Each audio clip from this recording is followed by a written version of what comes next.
Efésios capítulo 2. Efésios capítulo 2, verso 10. É um desafio também falar aqui na igreja que o meu filho lidera, junto com a sua esposa, com a Renata. Primeiro porque ele é muito mais capaz do que eu, e eu sempre orei que Deus o levasse a 10, 100 vezes mais do que Deus tem levado a minha vida, né? Até no peso ele está, né, Renata? Está o dobro, né? Mas ele é um homem de Deus, está lá no Rio de Janeiro.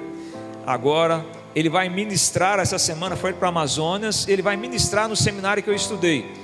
É o maior seminário do Brasil e o maior seminário da América Latina, o Seminário Batista, Teológico Batista do Sul do Brasil.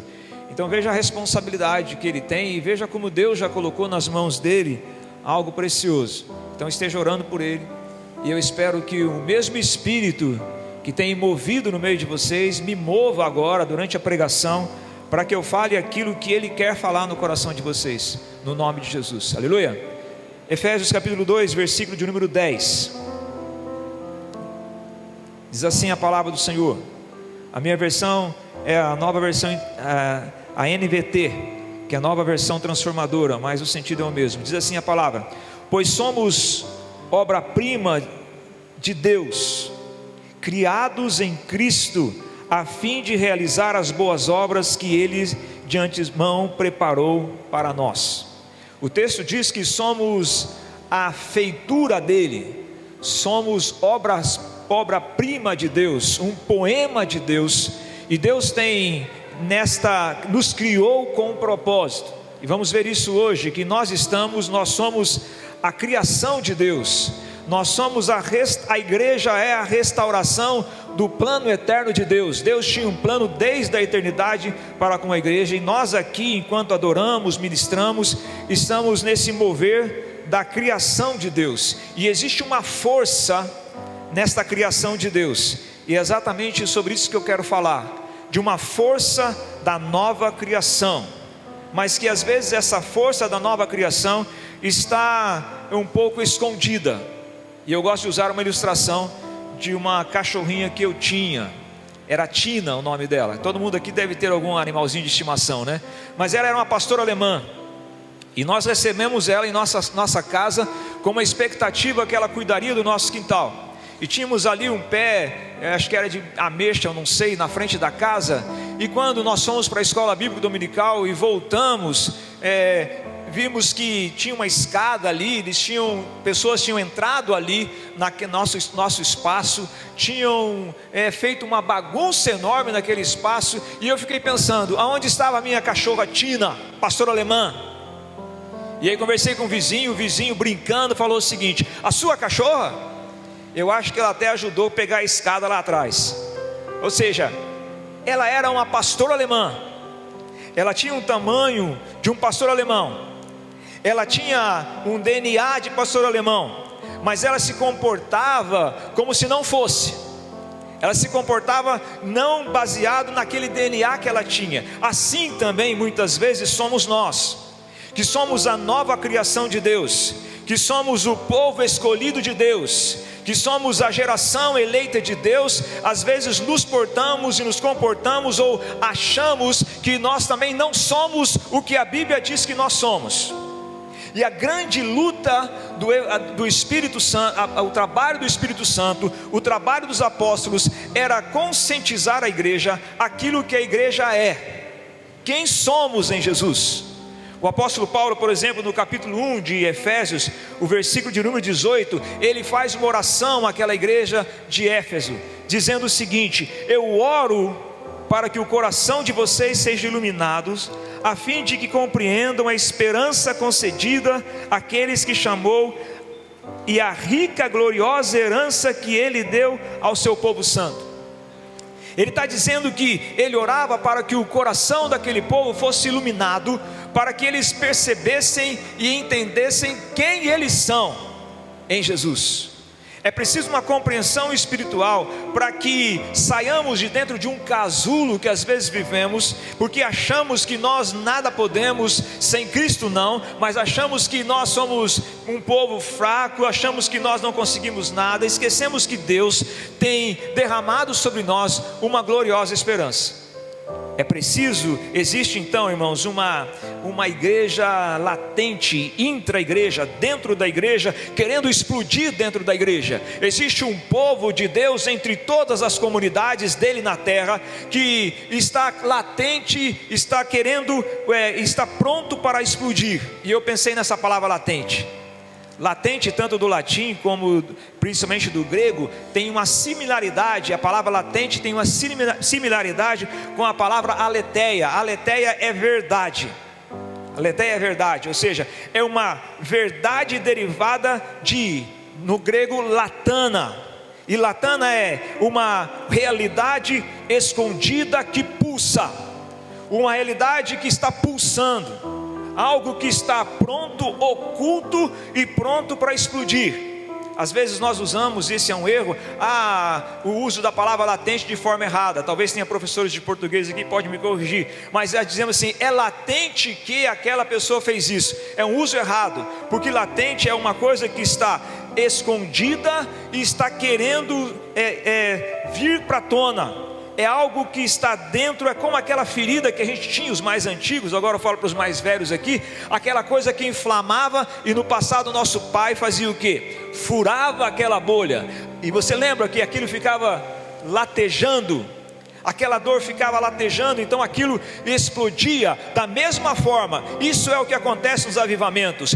A igreja está trabalhando, mas dentro da igreja tem uma igreja, dentro da igreja tem um povo que quer mais de Deus, um povo que a glória de Deus está latejando dentro dele, e ele sabe, o Espírito Santo sabe a hora de liberar isso, para que a glória de Deus exploda nessa terra, e nós possamos ganhar as nações para Jesus. É isso, irmãos, há uma igreja latente na nova criação, e essa igreja tanto é corporativa, quando falamos dela como um todo, como também a igreja somos nós também como indivíduos. Então há uma força nessa criação, a força da criação, a nova força da criação de Deus, libera o poder da vida. A força da criação de Deus libera a força, o poder do carisma, e a força da criação de Deus libera a vida com propósito. Eu quero trabalhar rapidamente sobre isso com vocês, no nome de Jesus. Você está pronto para ouvir a palavra?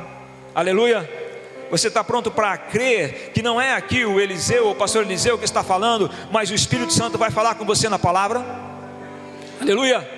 Você está pronto a confiar nesta verdade, não nos seus sentimentos, não na sua percepção do que é a vida, ou na sua percepção do que é a igreja, mas naquilo que Deus diz que é a sua vida, e que é a igreja, e que Deus tem para você? Aleluia!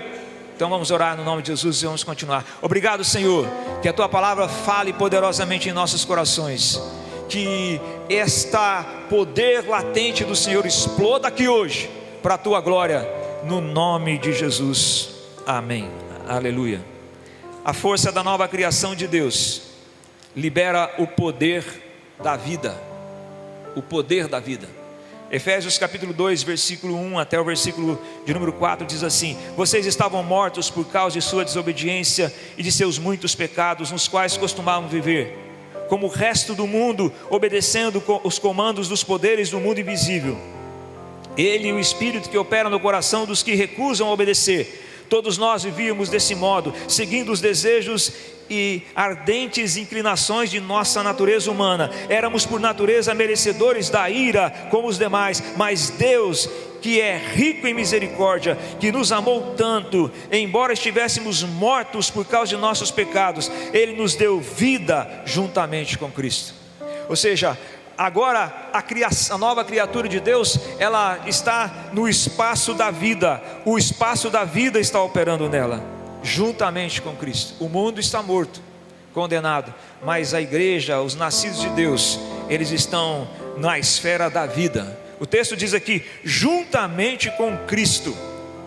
Toda a ação de que a igreja, tudo que a igreja recebe, ele recebe juntamente com Cristo. Nós estamos em Cristo, a nossa vida foi colocada em Cristo, Ele está em nós, mas nós estamos também guardados nele, é juntamente com Ele, a palavra diz, e juntamente com Cristo recebemos a vida, fomos tirados da morte, e a vida de Cristo é compartilhada conosco, a vida divina é compartilhada conosco. Veja, irmãos, como é maravilhoso quando cremos de fato na palavra. Nós, míseros mortais, Deus por sua graça, na eternidade, escolhe um povo, e nesse povo Deus derrama uma vida, e uma vida divina, não é uma vida passageira, é uma vida eterna, uma vida divina que foi compartilhada conosco. É o que a palavra fala também em Gálatas 2, versículo de número 20. Gálatas 2, versículo 20, a palavra diz: estou crucificado com Cristo, e vivo não mais eu, mas Cristo vive em mim. Ou seja, a vida dele opera na minha vida, Cristo vive em mim. O crente recebe o poder da vida e passa a compartilhar a natureza de Deus. Você crê nessa verdade? A natureza de Deus parece impensável, mas olha o que a palavra diz em 2 Pedro capítulo 1, 2 Pedro capítulo 1, versículo de número 4. Vocês são mais moderninhos que eu, né? Está aqui atrás, né? Aleluia. Mas diz a palavra assim, na minha versão, 2 Pedro 1, versículo 4: e por causa de sua glória e excelência, Ele nos deu grandes e preciosas promessas. São elas que permitem que vocês participarem da natureza divina e escaparem da corrupção causada pelos desejos humanos. Alguma versão diz: somos coparticipantes da natureza divina. Deus reparte a natureza divina conosco. Nós, homens mortais, nós pessoas limitadas, agora em Cristo, a vida de Deus é compartilhada conosco. Eu fico pensando muitas vezes, olhando para mim mesmo, olhando para a igreja, temos a dimensão disso? Você tem com clareza a dimensão de que a vida de Deus está em você? De que um Deus eterno, santo, poderoso, imutável, majestoso, resolve na sua eternidade, no seu plano eterno, dividir a sua vida e compartilhar a sua vida com pessoas tão miseráveis como nós? A vida de Deus é compartilhada conosco. Ele compartilha essa vida conosco, e esse processo é um processo que é feito pelo Espírito Santo. O Espírito Santo aplica essa realidade em nossas vidas. O Espírito Santo é aquele rio que é derramado e escorre pelas nossas vidas. Eu gosto muito do texto de João capítulo 7. Vamos lá, João 7, versículo 39, 38 e 39. A palavra de Deus diz assim, que no último dia da festa, amém, último dia da festa, último dia daquela festa que era do tabernáculo, Jesus se levantou e disse em alta voz. Algumas versões dizem: Jesus se levantou e gritou. Alguns falam assim: não, Deus não precisa que ninguém grite, né? Mas Jesus se levantou e gritou. E o que Jesus disse? Quem tem sede, venha. Quem tem sede, venha a mim. Pois as escrituras dizem, as escrituras declaram que rios de água viva brotarão do interior de quem crer em mim. E quando ele falou isso, a palavra diz: quando ele falou de água viva, estava se referindo ao Espírito que seria dado mais tarde a todos aqueles que crescem. É o Espírito que faz com que esse rio escorre. É o Espírito que carrega esse rio de vida. E ele diz então que esse rio de vida é o Espírito Santo. É incrível isso, por quê? Porque o rio de vida corre em nós, ao mesmo tempo que ele corre em nós, e a palavra diz: vós sois o templo do Espírito. Ao mesmo tempo nós nos tornamos esse canal da vida de Deus, para manifestar a vida de Deus. quando pregamos, quando cantamos, quando oramos, quando fazemos a vontade de Deus, somos a mão de Deus, a boca de Deus operando nessa terra. O Espírito opera em nossas vidas. Então esta vida é liberada a nós pelo Espírito Santo. Somos tomados por esse poder de vida. Por isso devemos fugir do caminho de morte. É impensável que alguém que foi tomado pela vida de Deus, é impensável que essa pessoa continue a viver na prática do pecado que gera morte, embora possa pecar, porque todos pecam. Mas é impensável que um ser que foi alcançado pela natureza divina, pela glória de Deus, pela vida de Jesus, continue optando pelo caminho da morte e o caminho do inferno. A nova vida, a criação de Deus, liberou a vida de Deus em nossas vidas. Também, a força da nova criação libera o poder do carisma, libera o carisma de Deus. Efésios capítulo 4, versículo de 7 até o versículo 13. Efésios 4, de 7 até o versículo 13. Vejamos o que diz a palavra rapidamente. A cada um de nós, porém, Ele concedeu uma dádiva, dom, por meio da generosidade de Cristo. Por isso as Escrituras dizem: quando Ele subiu às alturas, levou muitos prisioneiros e concedeu dádiva ao povo. Notem que diz, Ele subiu, porque por certo isso significa que Cristo também desceu ao mundo inferior, e aquele que desceu é o mesmo que subiu acima de todas as coisas, a fim de encher consigo mesmo todas as coisas. E Ele designou alguns como apóstolos, outros como profetas, outros como pastores, evangelistas, outros como mestres, e eles são responsáveis para preparar o povo de Deus para realizar a sua obra e edificar o corpo de Cristo. Aquele que venceu, aquele que conquistou, Ele conquistou dons para nós. E queridos, há muita coisa que nós desconhecemos do Evangelho.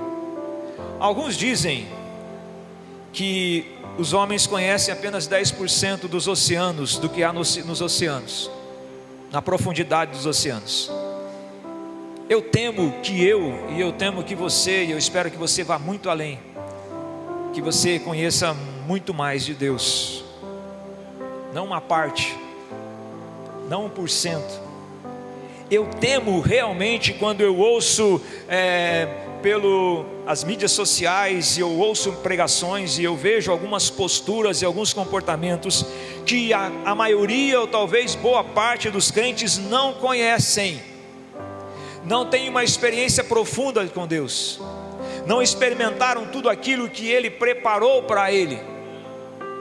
Eu temo, mas eu tenho sempre a esperança quando vejo o que acontece no mundo, que tem pessoas que acreditam e creem que Deus tem mais para dar, que a vida cristã é muito mais do que uma mera religiosidade, que a vida cristã não é apenas um cumprir de liturgias, mas que a vida cristã é uma vida poderosa dentro de nós, e essa vida poderosa dentro de nós, Ele opera dons, capacitações, ministérios, chamado carismas. E a igreja, queridos, a igreja só recebe os carismas, só a igreja recebe os carismas do Espírito Santo. Nenhum outro lugar, nenhuma outra entidade, nenhum outro povo tem o privilégio de ser visitado ou ser cheio do Espírito Santo. Nenhum outro povo tem o privilégio dos dons, das capacitações que Deus reservou e liberou para a sua nova criação, para a igreja em Cristo Jesus. Olha o que a palavra diz em Efésios capítulo 1, versículo 19 também, versículo 19, versículo 20. A palavra vai dizer que Paulo ora nesse contexto para aquela igreja, para que eles entendessem a força do poder que operava dentro deles, do carisma e do poder que operava dentro deles. Ele diz: também oro para que entendam a grandeza insuperável do poder de Deus para conosco, os que cremos, e o mesmo poder grandioso que ressuscitou Cristo dos mortos e o fez assentar nos lugares de honra à direita de Deus dos domínios celestiais, para que Deus operasse a igreja, houve uma manifestação de poder inexplicável. O mesmo poder que ressuscitou Jesus dentre os mortos é o mesmo poder que opera na igreja, que é o corpo de Cristo vivo. A igreja é o corpo de Cristo. O mesmo poder que operava em Jesus opera também na igreja, no corpo coletivo de Deus. Tanto é que a palavra diz, e não está aqui na minha percepção, mas agora eu quero trazer, que aqueles que crescem em mim fariam obras até maiores do que eu fiz. Não estou falando de individualismo, mas é o poder de Deus. A nova geração, a nova criação, ou ainda podemos dizer, a nova criatura, tem acesso aos carismas, ao poder de Deus. Recebereis sobre vós o meu Espírito, recebereis o poder sobre vós. Atos capítulo 1 versículo 8. O poder, a dinamis, a força, a energia, a capacidade, não nossa, mas a capacidade dele operando em nós, que nos faz reagir à vida, é graça de Deus. É graça de Deus. Às vezes quando eu olho algumas situações na igreja e vejo pessoas que sofrem, mulheres que às vezes os seus maridos não obedecem à fé, e pessoas que sofrem profundamente e continuam crendo, e continuam servindo ao Senhor, porque há uma força dentro delas, inexplicável.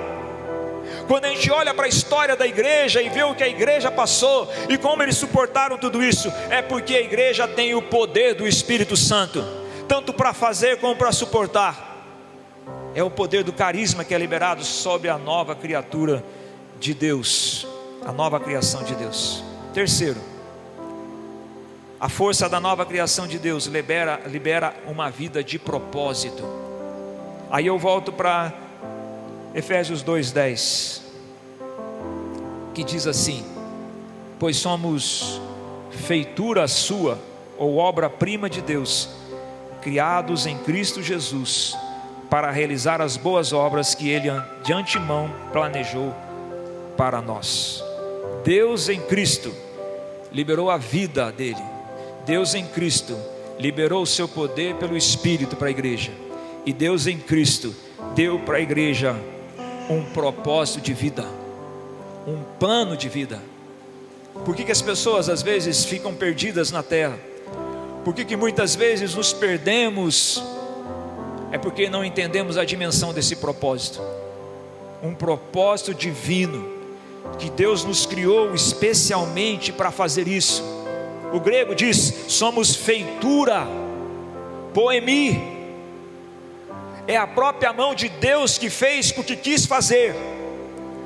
Que Deus escreveu uma história, um poema de vida, um plano claro, desde a eternidade.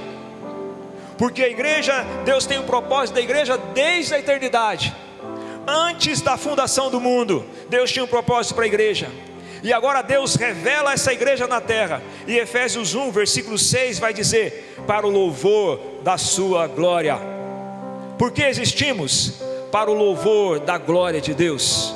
Somos feituras de Deus e existimos para o louvor da glória de Deus. E Paulo repete isso no capítulo 1, versículos 5 e 6. Repete isso no capítulo 1, versículo 12. E repete isso no capítulo 1, versículo 14. Que a igreja é para o louvor da glória de Deus. Você existe e nós existimos. É claro que nós temos a nossa vida comum.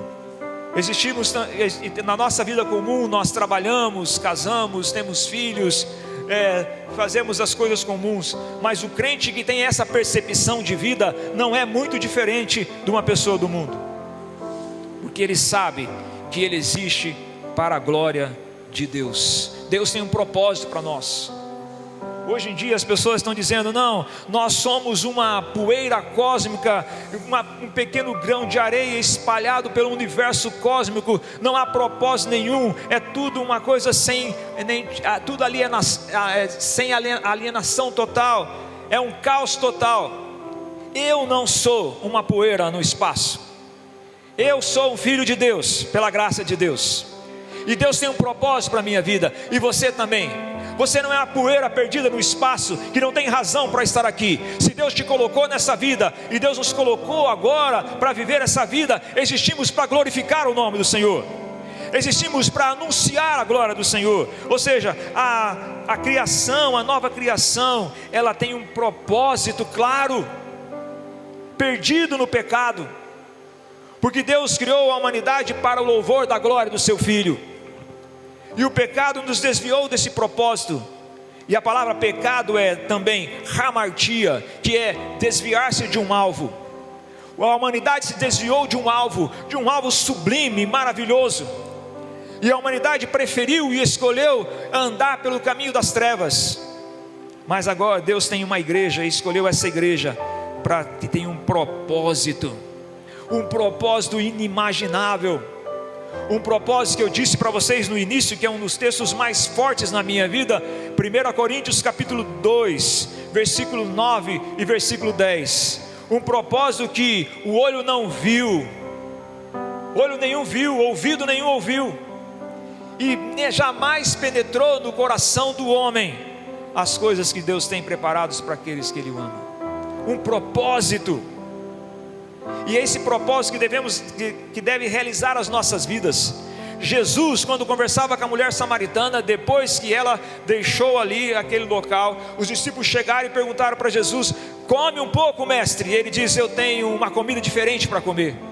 E eles pensaram: será que ele tem alguma coisa guardada? E Jesus respondeu: a minha comida é fazer a vontade daquele que me enviou.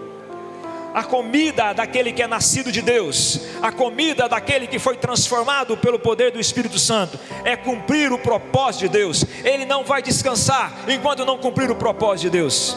O que alimenta a alma, o que dá alegria para acordar de manhã, levantar cedo, continuar respirando, criar os filhos, é saber que eu vou criar os meus filhos para a vida eterna. O que me dá propósito de vida é saber que Deus, na sua glória, me escolheu para anunciar o Evangelho a todas as nações. O que faz um crente levantar é saber que ele tem um significado, que a sua vida não é um acaso, que Deus tem um propósito claro para ele, irmãos, um propósito superior.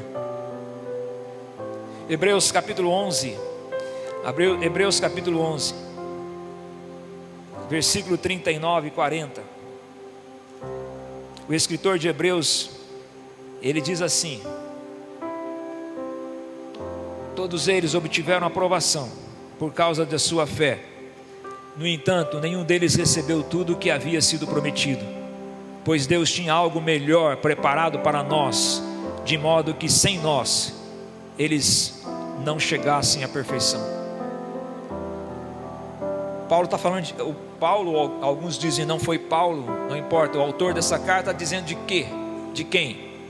Se você ler os versículos anteriores do capítulo 11, ele estava falando dos heróis da fé, e depois de descrever todos os heróis da fé, o autor de Hebreus, o Espírito Santo diz que mesmo eles não cumpriram todo o projeto de Deus, porque Deus tinha algo superior para a igreja.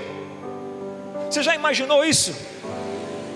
Que Deus tem algo maior para a igreja, porque todas as coisas do Antigo Testamento eram apenas miniaturas da glória de Deus. Todos os símbolos do Antigo Testamento eram apenas sombras daquilo e da realidade que Deus traria para o seu povo, do que Deus tinha para nós, dos propósitos que Deus tinha para nós. Por isso, irmãos, eu sempre me emociono disso, porque vou falar para vocês, eu quebrei a cara muitas vezes já na vida, porque talvez eu seja um pouco impaciente, ou um pouco, como alguns dizem, revoltado, porque eu fui para o seminário com 20 anos de idade, e quando eu chego, 21, né? Quando eu chego perto de 20, eu chego com 26 anos, e alguém me joga uns livros antigos, velhos da igreja, e um diácono vem e me diz assim: olha, aqui pastor, aqui, pega uma lista e fala assim para mim: olha, essa pessoa aqui não sei o que, aqui não sei o que, aquilo está brigado com não sei quem, aquilo traiu não sei quem, aquilo outro. E aí eu vou na igreja e o povo desanimado, E eu fiquei assustado, eu comecei a falar, não, eu não vou me conformar com isso. Há 30 anos eu oro para que haja avivamento no meio do povo de Deus, porque eu sei que tem mais. Na pandemia eu passei 3 anos orando 4 horas por dia, e Deus começou a revelar na minha vida. Um dia talvez vocês conhecerão, e Deus começou a trazer canções. E Deus me deu 500 músicas nesses 3 anos e meio. E o Espírito Santo falava assim: porque você buscou mais, você recebeu mais, porque Deus tem mais. Não é possível. E aí eu falo um pouco da minha revolta. Não é possível que a vida cristã é essa vida tão frágil como alguns dizem. Embora em nós somos, porque somos miseráveis, e sem Jesus nada podemos fazer. Mas Deus tem planos maiores para as nossas vidas. Deus tem planos maravilhosos para o seu casamento. Deus tem plano para você que é jovem. Deus tem outra realidade para você conhecer. Deus tem dimensões espirituais tão profundas para que a gente possa experimentar. Deus tem algo maravilhoso para as nossas vidas, que é a sua boa, perfeita e agradável vontade. E aqueles que querem viver esse plano precisam abandonar as suas vontades. Como disse Russell Shedd, a pessoa precisa abandonar o que se pode perder, para se agarrar naquilo que não se pode perder. E nos agarramos naquilo que se pode perder. Nos agarramos nessa vida rasteira muitas vezes, e eu me incluo nisso. Nos agarramos nesta vida pequena, quando devíamos agarrar nesse plano eterno de Deus para as nossas vidas. Isto não se perde, porque aquele que vier a mim de maneira nenhuma lançarei fora. Deus tem planos para a sua vida. Concluindo, irmãos,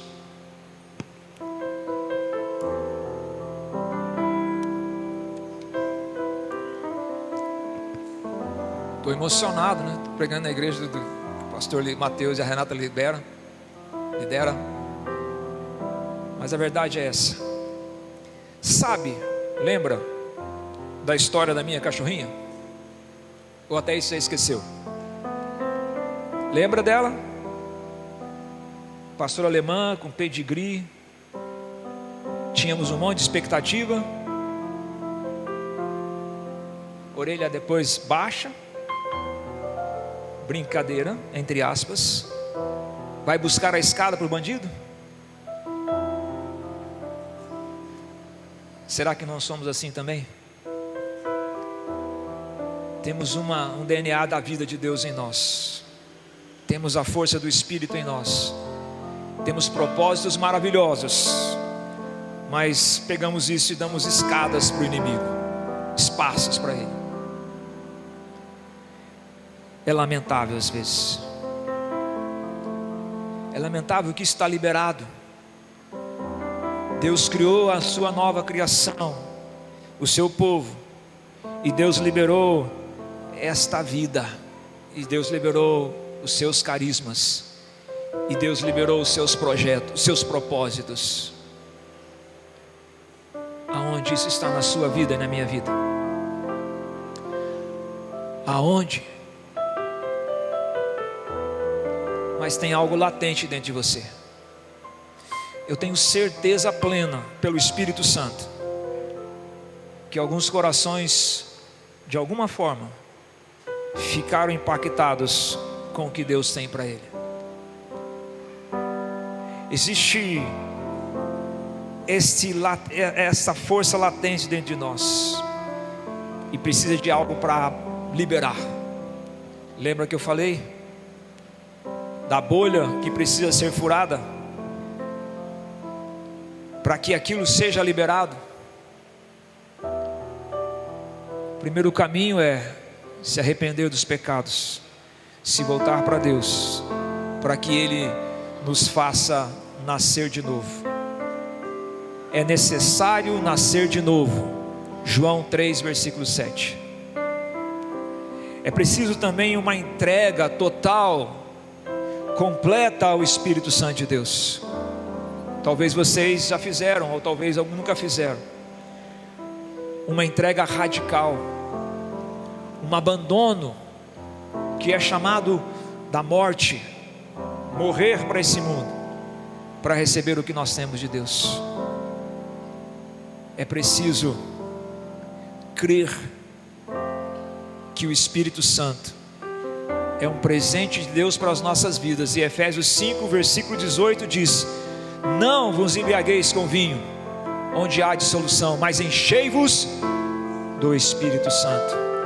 E o Espírito Santo vai liberar essa vida diariamente nas nossas vidas.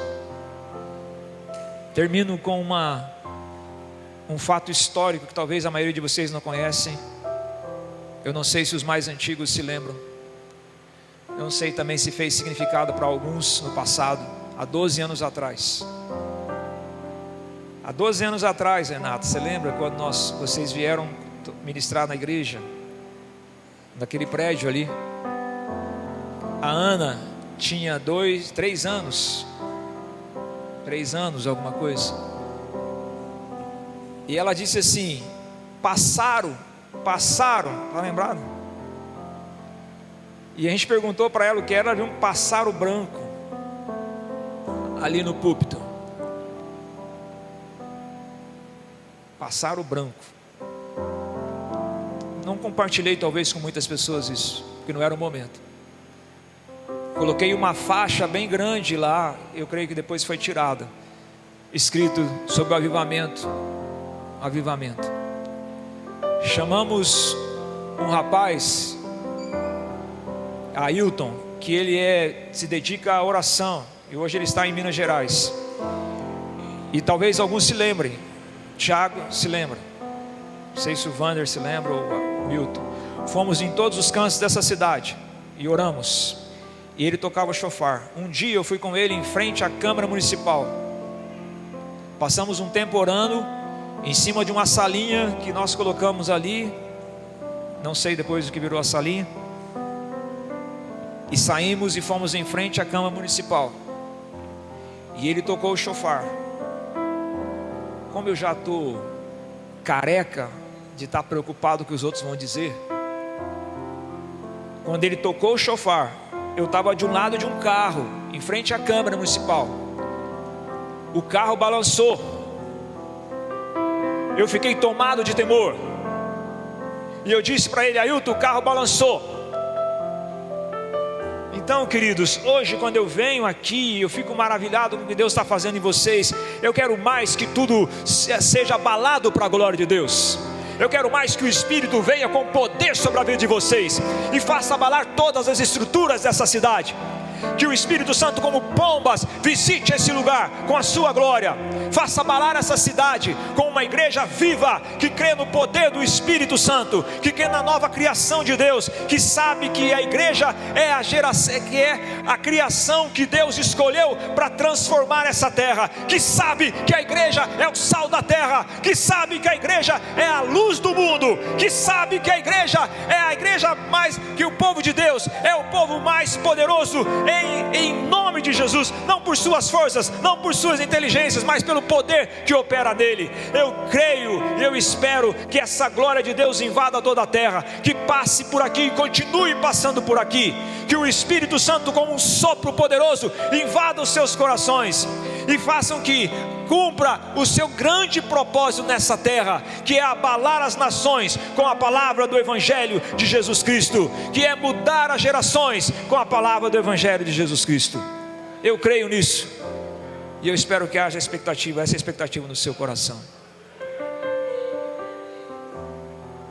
Vamos orar.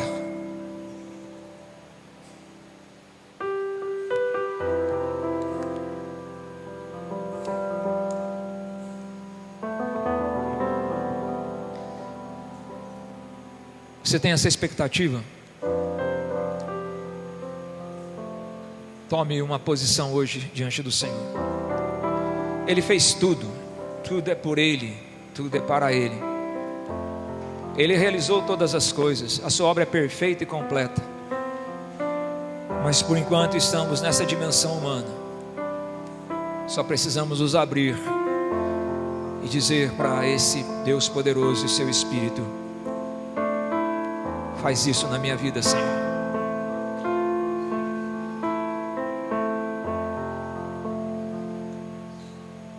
Faz isso na minha vida, Jesus.